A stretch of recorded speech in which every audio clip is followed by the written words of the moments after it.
በማለዳ አሳዛኝ ዜና ተሰምቷል። በምስሉ ላይ የምትመለከቱት ቤተክርስቲያን ሙሉ ለሙሉ ወድሟል። በእሳት ቃጠሎ ምክንያት በወይራ ሰፈር የምትገኘው ንዋተ ገነት ቅድስት አርሴማ ቤተክርስቲያን ከታቦቱ በስተቀር ሙሉ ለሙሉ ንዋተ ቅድሳት ሳይቀሩ በእሳት አደጋው እንደወደሙ ነው የተነገረው። በየቀኑ ሞት፣ በየቀኑ ቀብር፣ በየቀኑ ሬሳ መቁጠር፣ በየቀኑ ሰቆቃ መስማት። ሰላም ጤና ይስጥልኝ። እንዴት አላችሁ? እግዚአብሔር የተመሰገነ ይሁን። እጅግ አሳዛኝ በሆኑ መረጃዎች ነው የመጣው።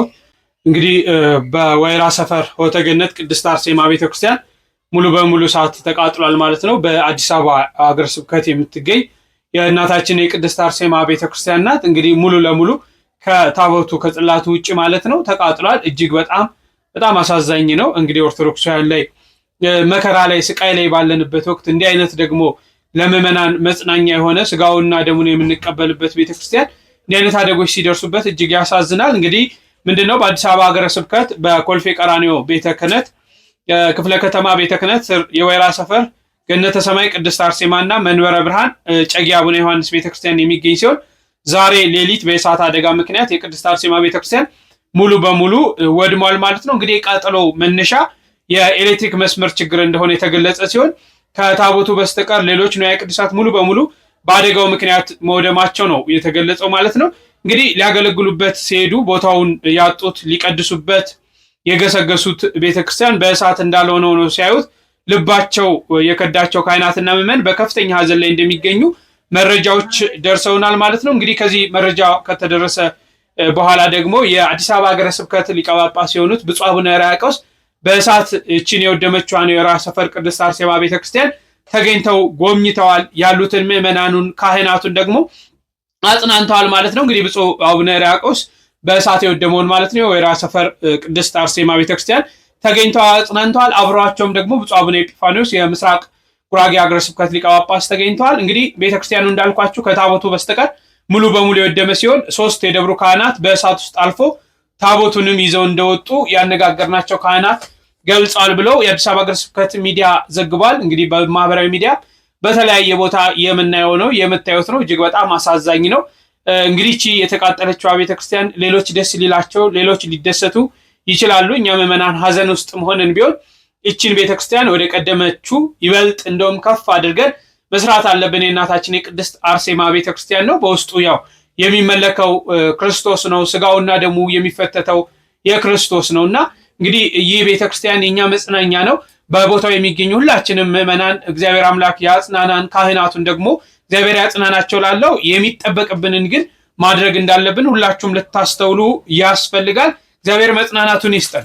እንግዲህ ከተገናኘን አይቀር እስቲ አንዳንድ ነገሮችን አሁንም በኦርቶዶክሳውያን እንግዲህ ቀን በቀን ስለ ሐዘን ስለ ሞቱ ሰዎች መናገር ይሰለቻል፣ ግን በአርሲ አሁንም አልቆመም።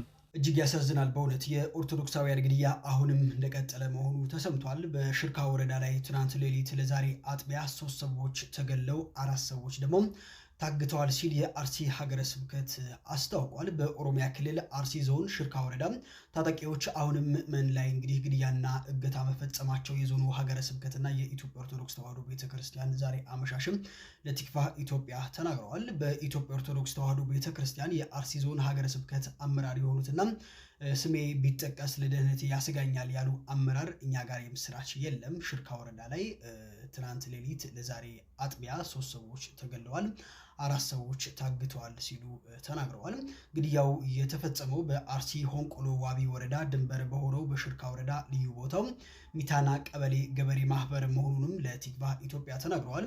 እየተፈጠረ ያለው ነገር የሚያሳዝን ነው በማለት በግድያው ጥልቅ ሐዘን እንደተሰማቸው የገለጹት የሀገረ ስብከቱ አካልም ጉዳዩን ለጠቅላይ ቤተ ክህነት ከማሳወቅ ውጪ ምንም ማድረግ እንዳልቻለም አስረድተዋል። በየቀኑ ሞት፣ በየቀኑ ቀብር፣ በየቀኑ ሬሳ መቁጠር፣ በየቀኑ ሰቆቃ መስማት፣ በየቀኑ ኦርቶዶክሳውያን መታረድ፣ ጄኖሳይድ፣ በየቀኑ በማህተባቸው የሚታረዱ ሰዎች ሞት ማብቂያው መቼ ነው? በየቀኑ ሁሌ የምንሰማው ሰቆቃ የምናየው አሰቃቂ ግድያ መቼ ነው የሚያበቃው? መቼ ነው የሰማዕትነት ጊዜያችን? መቼ ነው ተነስተን በቃን የምንለው? መቼ ነው ኢትዮጵያውያን እረፍት የሚያገኙት? ዛሬም አኬል ዳማ በአርሲ በሽርካ ዛሬም ትናንትም ነገም ይሄው ደም እየፈሰሰ ነው። እኛም መጮሃችንን አላቆምንም። ጮህን እንዳልጮህን ተቆጠርን። ስለዚህ ነባይነ እያልን ክርስቶስን ስማን እያልን ይኸው እየለመንነው ነው። አሁንም በአርሲ ሙሉ ቤተሰብ እየተገደለ እየታፈኑ እየሞቱ ይገኛሉ። ግን ኦርቶዶክሳውያን አሁንም ድምጻቸው አላቆሙም። ፍትህ ለኦርቶዶክሳውያን። እንደተከታተላችሁት ነው እንግዲህ በአርሲ ግድያ ተካሂዷል። እንግዲህ 4 ሰዎችም ታግተው ተወስደዋል። መቼም ታግተው የተወሰዱ ሰዎች ይመለሳሉ የሚል አቋም የለም። ዳግመኛ ወደ ነበሩበት ይመለሳሉ። በጣም ለምን ብዙዎች እስካሁን ታግተው አልተወሰዱም? ያው ወደ ሞት ነው እና በአርሲ አሁንም ድረስ እልቂት እንዳለ እንግዲህ ሀገረ ስብከቱ ገልጿል። እባካችሁ የሚመለከታቸው አካላት ተው፣ የዚች ሃይማኖት እምነት ተከታዮችን አትግደሏቸው፣ ተው፣ ጠብቁን፣ ተው፣ ከለላውን አድርጉ፣ ተው፣ እንዲህ አይነት ጥፋት የሚያጠፉ አካላቶችን ምከሩልን፣ ገስጹ ለማለት ወዳለሁ። ከዚህ ውጭ ምንም የምለው ነገር የለም። እሺ እንግዲህ ሌላው የምንመለከተው ነገ እንግዲህ ህዳር 15 ጾም ይገባል፣ ጾመ ነቢያት። እነዚህ ነገሮች እንዴት ነው መጾም ያለብን፣ እንዴት ነው ማሳለፍ ያለብን የሚለውን እንከታተል። ውድ ኦርቶዶክሳውያን ስለ ጾመ ነቢያት ማወቅ ያለባችሁን አስቸኳይ ነገር ልንገራችሁ። እውነት ለመናገር ሆስፒታል ውስጥ ሆኜ ይሄን ቪዲዮ የምሰራላችሁ ማለት ነውና በጣም አስቸኳይ ቪዲዮ ስለሆነ ብቻ ነው የምሰራውና በተቻላችሁ መጠን በዚህ ምሽት ሼርና ኮፒ ሊንክ ላይክ እያደረጋችሁ ለሁሉም ኦርቶዶክሳውያን አዳርሱልኝ። እንግዲህ ብዙዎቻችሁ ስጠይቁኝ እንደነበረው ጾመ ነቢያት መቼ ነው የሚገባው እያላችሁ ስጠይቁኝ ነበር። ጾመ ነቢያት የሚገባው ሰኞ ነው፣ በ15 ማለት ነው። ያ ማለት የፍስክ ምግቦች መብላት የሚቻለው ነገ እሁድ ብቻ ነው። ሰኞ ኦሬዲ ጾሙ ይጀመራል ማለት ነው። እና ይውላችሁ ሁላችሁም ኦርቶዶክሳውያን የነቢያትን ጾም ሁላችሁም ጾሙ። ይውላችሁ የነቢያት ጾም የቄስ ጾም ነው ከሚል ተረት ወጣችሁ ሁላችሁም ልትጾሙ ያስፈልጋል። ይው ሰይጣን በተለያየ ነገር ይጎዳናል። በተለያየ ነገር የቄስ ጾም ነው እያለ እንዳንጾም ያደርገናል። ይሁላችሁ ኦርቶዶክሳውያን ራሳችሁን አታሞኙ። የቄስ ጾም የሚባል በፍጹም ከየት እንደመጣ የማይታወቅ ተረት ነገር አትስሙ። ቄስ የተለየ ነፍስ የለውም። አንድ ነፍስ ነው ያለው። ቄስም እናንተም አንድ ነፍስ ነው ያላችሁ። ስለዚህ ሁላችሁም ይሄንን ጾም ልትጾሙ ያስፈልጋል። ይሁላችሁ ንቁ ክርስቲያን ሆኑ። የነቃ ክርስቲያን ሁኑ። ራሳችሁን አታሞኙ። ሰይጣን የቄስ ጾም ነው እያለ አያታላችሁ። ስለዚህ ሁላችሁም ልትጾሙ ያስፈልጋል። ወደፊት በደንብ እናወራበታለን። ዛሬ እንግዲህ ያው የማይመች ቦታ ነው ያለሁት እና ይችን ብቻ በአስቸኳይ ልንገራችሁ ብዬ ነው። ሁላችሁም ኮሜንት ላይ ጾም የነፍስ መድኃኒት ናት እያላችሁ ጻፉልኝ። ሼርና ኮፒ ሊንክ ላይክ እያደረጋችሁ ደግሞ ለሁሉም አዳርሱልኝ። መልካም ጾም ይሁንላችሁ። እወዳችኋለሁ። ስንፍና እንቅልፋምነት የምን ውጤት ነው? ያለ መጾም ውጤት። እንግዲህ መጾም ሰውን እግዚአብሔርን ያስመስላል። መጾም ሰውን ሰው ያደርገዋል። መጾም ሰውን መልአክ ያደርገዋል። መጾም ሰውን የመላእክት ጓደኛ ያደርገዋል፣ ባልንጀራ ያደርገዋል፣ ያዛምደዋል። መላእክት ደስ እያላቸው ይመጣሉ ወደሚጾም ሰው። ጌታ ምንድን ነው ያለው? ክፉ ሰይጣን ያለ ጾም አይወጣም አይደል ያለው? ስለ እግዚአብሔር ሰዎች መልአክ መሆን ከፈለጋችሁ፣ የመላእክት ዘመድ መሆን ከፈለጋችሁ፣ እግዚአብሔር መምሰል ከፈለጋችሁ ጾሙ። የነቢያት ጾም ደግሞ አባቶቻችን በረከት ተቀብለውበታል። አንደኛ ተመልከቱ፣ የነቢያት ጾም የሚጀምረው ከሙሴ ነው። ሙሴ 40 ቀን ጾሟል። 40 ቀን ሲጾም ምንድን ነው ያደረገው? ሲጾም 40 ቀን እየጾመ ከእግዚአብሔር ጋር ቃል በቃል ተነጋገረ ይላል። 570 ጊዜ ጾም ከእግዚአብሔር ጋር የመነጋገር ባለሟልነት የሚያሰጥ ነው። እግዚአብሔርን ማነጋገር ደግሞ ቀላል ነገር ይመስላችኋል እንዴ? አንድ ትልቅ ሰው እንኳን ሊያነጋግራችሁ ቀጠሮ ሲይዝላችሁ እንዴት ነው ደስ የሚላችሁ? እግዚአብሔርን ቃል በቃል እንደ ጓደኛ 570 ቃላትን እንዲነጋገር ያደረገው ምንድን ነው? ጾም። ጾም ምን ይጠቅማል ብትሉ ይሄ የነቢያት ጾም አሁን ህዳር ጾም የምንለው ምን ጾመው ከእግዚአብሔር ጋር የሚያነጋግር ጾም ነው። እንግዳው ከእግዚአብሔር ጋር መነጋገር የሚፈልግ ይጾም።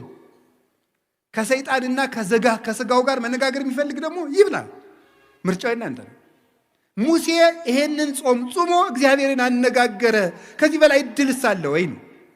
እግዚአብሔርን ከማነጋገር በላይ ምን እድል አለ? እግዚአብሔርን ለማነጋገር 100 ዓመትስ ብንራብ እግዚአብሔርን ማነጋገር እኮ የነፍስ ጥጋብ እኮ ነው። እግዚአብሔርን ማየት፣ እሱን መስማት። አጸም ዘይነብበኒ እግዚአብሔር አምላኬ እስመ ውእቱ ይነብብ ሰላም ለሕዝቡ። እግዚአብሔር ንግግሩ ሰላም ነው፣ ልብን የሚያረጋጋ። የእግዚአብሔር ንግግር የሞት ማሰሪያን የሚቆርጥ ነው። ተራራን የሚያንቀጠቅጥ፣ ባህሩን የሚከፍል፣ አናብስትን የሚለጉም፣ እሳትን ጸጥ የሚያደርግ፣ መቃብርን ሳይከፈት ሙት የሚቀሰቅስ ነው። ጌታችን ኢየሱስ ክርስቶስ አልዓዛርን የቀሰቀሰው በቃሉ ነው። ጾም ታክቶት የሚወጣ ሰው አለ፣ ውስጥም ሆኖ የሚያጉረመርም አለ። የጾም ነገር በዛ ነው። እንደምታውቁት በእኛ ቤተክርስቲያን ከዓመቱ ከግማሽ በላይ እንጾማለን። ወደ 8 ወር እንጾማለን። ምናልባት 8 ወር ስል እነዚህ ሰዎች ገለውና እንደኔ ያልደመርኩትም ነበር እንዳትሩ እና ጾምን ቁጥሩ ብዙ ነው።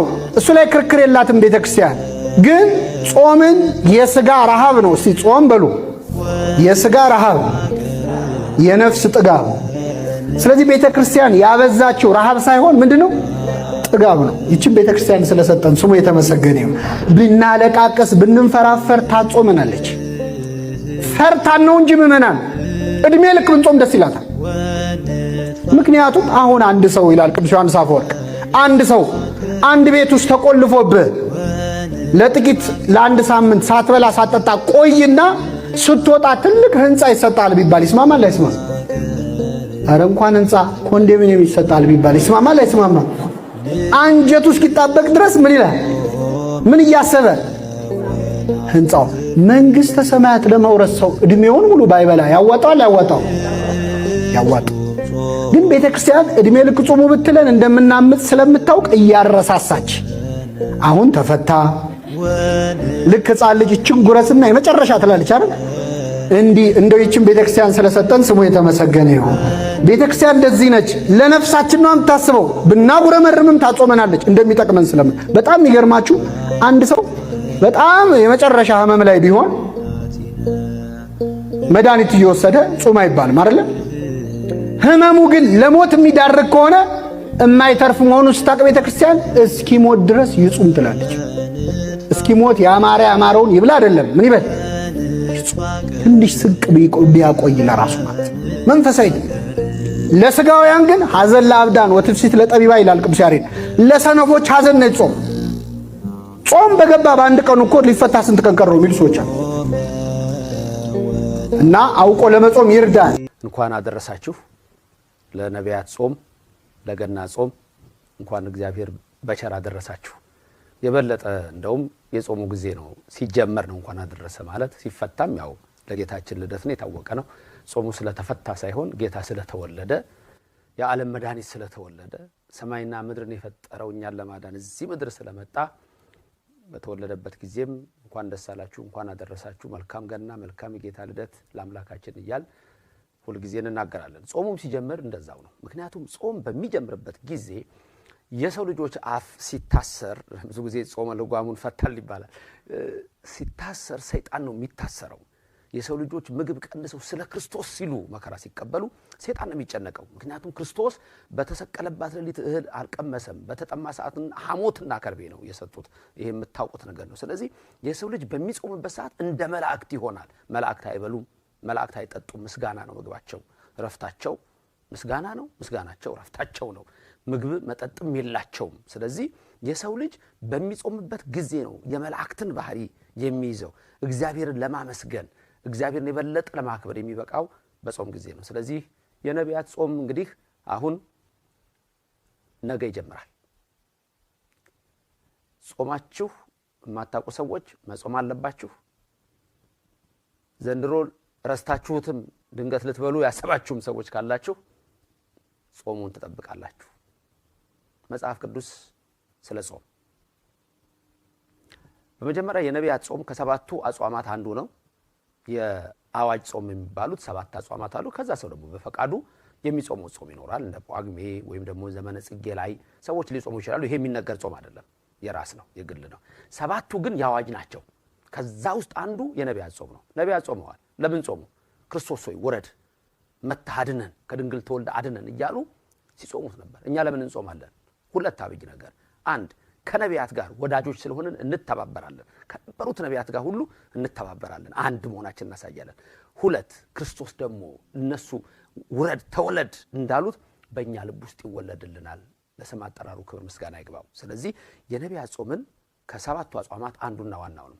ከ12ቱ ደቂቅ ነቢያት ከ16ቱ አንዱ የሆነው ኢዩኤል የተባለው ነቢይ በምዕራፍ 2 ቁጥር 12 ላይ ወሳኝ ቃል ይናገራል። እግዚአብሔር ወደኛ እንዲመለስ ካስፈለገ እንዲመጣልን ከፈለግን ድንቅ ነገር እንዲያደርግልን ከፈለግን የልባችን ሐሳብ እንዲፈጸም ከፈለግን የምትመኙት እንዲሆንላችሁ ከፈለጋችሁ የምትሹት እንዲሳካላችሁ ከፈለጋችሁ በፍጹም ልብ ወደ እግዚአብሔር መመለስ ሲሆን ያም ደግሞ በጾምና በጸሎት በዋይታ ነው። ሶስት ነገር ነው የሚጠቅሰው ነብዩ ኢዩኤል 2:12 በፍጹም ልባችሁ ተመለሱ ይላል። መመለሻው መንገዱ 3 1 ጾም 2 ጸሎት 3 ዋይታ ወይም እንባ አንብ ማልቀስ ኃጢአትን እያሰቡ የዓለምን ነገር እያሰቡ አይደለም። አዳምና ሔዋን ከገነት ወጣን ጌታን የመሰለ አምላክ አጣን እያሉ እንዳዘኑ እንጂ ይሄን በላ ነበር ይሄን ጠጣ ነበር እንዳሉ ሳይሆን ነበር። እሱንም ቢሆን እግዚአብሔር አይከለክልም። አስቀድማችሁ መንግስቱን ፈልጉ ሁሉን ይሞላላችኋል ይላልና ነብዩ ኢዩኤል በፍጹም ልባችሁ በለቅሶ በጸሎት በዋይታ ወደኔ ተመለሱ ይላል። ምጽዋትም አንዱ ነገር ነው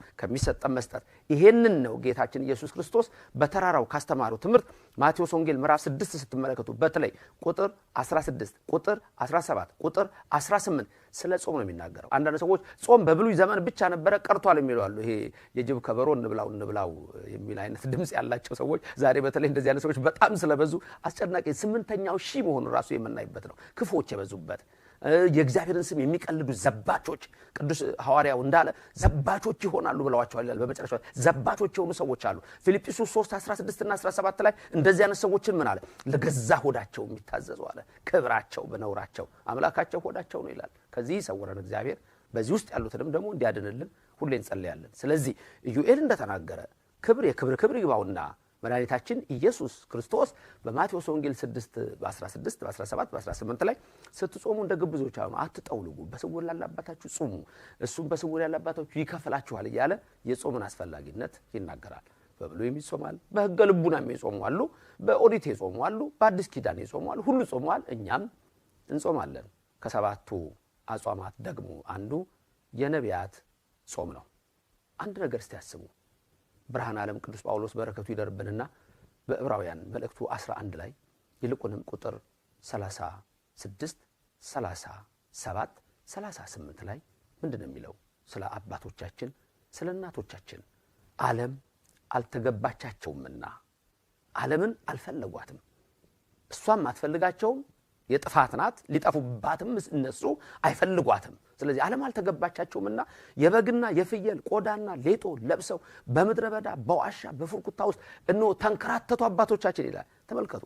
ዓለምን ትተው ልብሱን ትተው ድምፅ አራዊት ግርማ ሌሊት ታግሰው ጤዛ ልሰው ድንጋይ ተንተርሰው እነዚህ ናቸው እኮ አካይስት አቃርብት ካሉበት ምድረ በዳ ውስጥ ገብተው ልምላሜ እጽ ከሌለበት ወድቀው ክርስቶስን ያሰቡ እግዚአብሔርን ያሰቡ እንዲህ አይነት አባቶች አሉን ይላል። የእምነታቸውን ፍሬ እየተመለከታችሁም ተከተሏቸው የሚለው ዕብራውያን 13 ቁጥር 6 ቁጥር 7 ላይ ይሄንን ነው። ከዛ ቀጥሎ እንደም በዛ ላይ ይላል ኢየሱስ ትላንትም ዛሬም ለዘላለም ያው ነው፣ እናንተ በእንግዳ ትምህርት እንዳትወሰዱ ይላል። ጾም በሚሽሩ ጾም አያስፈልግም በሚሉ እንዳትወሰዱ እናንተ ብትሆኑ የሚያመው ሰው ካልሆነ በስተቀር መድኃኒት የሚወስድ ሰው ካልሆነ በስተቀር ልትወልድ የቀረበች ሴት ካልሆነች በስተቀር ወልዳ ያጠባች ካልሆነ በስተቀር መንገድ የሚሄድ ሰው ካልሆነ በስተቀር በሽምግልና በእርግና ያለ ሰው ካልሆነ በስተቀር ሌላው ሰው ግን እንዲጾም ሰባቱን አጽዋማት ትእዛዝ አለ። ስለዚህ አባቶቻችን በምድረ በዳ ተንከራተቱ። እነሱ ይሄንን ያህል መከራ ሲቀበሉ በእሳት ሲጣሉ በሰይፍ ሲቆረጡ እንደ ሽንኩርት እንደ ቅዱስ ጊዮርጊስ ሲቆረጡ በየለቱ እንደነ ቶማስ መራስ 22 ዓመት እግሮቹና እጆቹ ቆርጠው እስከሚጨርሱ ድረስ በክርስቶስ ጸና። ክርስቲያኖች እኛስ በዚህ ጾም እንዴት እግዚአብሔርን አናስበው? በልባችን እንዲወለድ አንድ ነገር ደግሞ አስቡ። ቁርሳችሁን ስተው የቁርስ ገንዘብ ለማን ነው ብላችሁ አስቡ። ለምስኪኑ፣ ለደሃው፣ ለመንፈሳዊ ለእግዚአብሔር ቤት የሚውል መሆን ይገባዋል። ጾም ኃይል ነው። ያልጾመ ነብይ ያልጾመ ሐዋርያ ያልጾመ ቅዱስ የለም። እኛም ቤተክርስቲያናችን ይህን ሥርዓት ሰርታ ይህንን ጾም እንድናስበው አድርጋናለች። የነቢያት ጾም የተባለው ነቢያት ስለ ክርስቶስ መወለድ የጾሙት ስለ ሕይወታቸው የጾሙት በጊዜው ስለነበረው መከራ የጾሙት ነው። ዛሬም እኛ ይህን ጾም ጾምን ለኢትዮጵያ ሰላም ለአጎራባች ሀገሮቿ ሰላም፣ ለሰው ልጆች ሰላም፣ ለልባችን ሰላም እንድናገኝ ነው። እግዚአብሔር ካልሰጠን ሰላምን ማንም አይሰጠንም። ዝናብ ከላይ ፀሐይ ከላይ እግዚአብሔር ነው። ምሕረትን ቸርነትን የሚያደርግና ከሰማይ ሰማያት ወርዶ ከድንግል ማርያም የተወለደው ኢየሱስ ክርስቶስ በከብቶች በረት የተወለደው ኢየሱስ ክርስቶስ በእኔና በእናንተ ልብም ይወለድልን። እናቱ አትለየን። የመላእክት ጥበቃ ከኛ ጋር ይሁን። መዋዕለ ጾማችንን በቸር ጀምረን በቸር እንድንጨርስ ለብርሃነ ልደቱም ደግሞ ከቁጥር ሳንጎል እንዲያደርሰን የአምላክ ፍቃድ ይሆንልን። አሜን። እግዚአብሔር ባላችሁበት ይባርካችሁ። ሰላም ሁኑልኝ። የተከታተላችሁት ነው እንግዲህ ከሰባቱ አጽዋማት መካከል አንዱ ነው ይሄ። አንዳንዶች ሰዎች የቄስ ጾም የምን ጾም እያሉ ስጋ ቤቶች አይዘጉም ይበላሉ፣ በጣም በሚያሳዝን ሁኔታ ማለት ነው። ይሄ ፍጹም ስህተት ነው። እንኳን እንዲህ አይነት መከራ ውስጥ ኖረን ይቅርና በደስታ ውስጥ እንኳን ብንኖር መጾም አለብን። ከስጋችን ይልቅ ለነፍሳችን ማድላት እንዳለብን ሁላችንም በደንብ ልናስተውልና ልንረዳ ያስፈልጋል ማለት ነው። ስለዚህ ይህንን ጾም ወደ እግዚአብሔር ቀርበን ንስሐ ገብተን ስጋውና ደሙን ተቀብለን እንደው ካለንበት መከራ መውጫ መንገድ ነው ብዬ አስባለሁ። ጥሩ አጋጣሚ ነው ጾመ ነቢያት መምጣቱ። እንግዲህ የክርስቶስን መወለድ መምጣት እያሰቡ የጾሙት ነውና እኛ ደግሞ ያለንበትን መከራ እያሰብን ስንጾም ክርስቶስ መጥቶ ይሄንን ነገር እንደው ካለበት ሆኖ እግዚአብሔር ሰላሙን እንዲያወርድልን በደንብ በአግባቡ መጾም፣ መስገድ፣ መጸለይ፣ ወደ ቤተ እግዚአብሔር መገስገስ፣ ከምን ጊዜውም በላይ ሀገራችንን ማሰብ ሃይማኖታችንን ማሰብ ያስፈልጋልና እንደው በዚህ መንገድ እንድንመላለስ አምላካችን ይፍቀድልን። ለምንናፍቀው ደግሞ ሀገራችንን ሰላም አድርጎ ለብርሃነ ልደት ሁላችንን የሚያደርሰን ለማለት እወዳለሁ። በሌላ ጊዜ እስክንገናኝ እጅግ አከብራችኋለሁ። ቸር ቆዩልኝ።